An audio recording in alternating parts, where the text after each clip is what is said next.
Tout ce qu'il faut savoir de l'actualité économique en 120 secondes montre en main.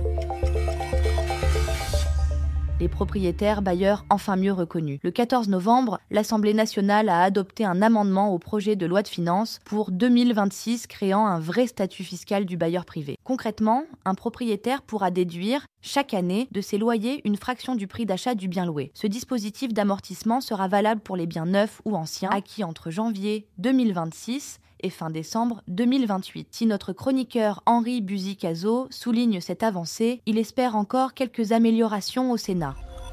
Une centaine de rafales pour l'Ukraine. Ce lundi 17 novembre, le président de l'Ukraine, Volodymyr Zelensky, a signé avec Emmanuel Macron à Paris une déclaration d'intention en vue de l'achat de l'avion de chasse fabriqué par Dassault Aviation. Si cette commande d'une centaine de rafales se concrétise, le constructeur pourrait prélever des rafales destinées à l'armée de l'air française ou à un autre client afin de livrer l'Ukraine rapidement.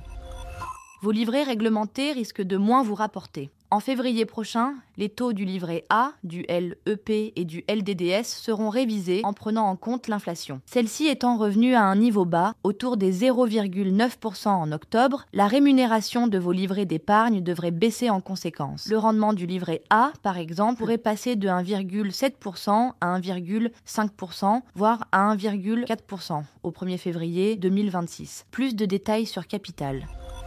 La création d'une allocation sociale unique revient dans le débat. Cette fois, c'est Sébastien Lecornu qui relance cette promesse de campagne d'Emmanuel Macron en 2017. Le Premier ministre veut rapprocher la prime d'activité, le RSA et un certain nombre d'aides au logement derrière le terme d'allocation sociale unique. Notre journaliste Joséphine Pelois vous explique l'impact de cette réforme pour les bénéficiaires de ces prestations sociales.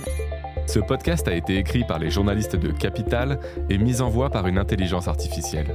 Abonnez-vous sur votre plateforme habituelle pour écouter chaque épisode dès sa sortie.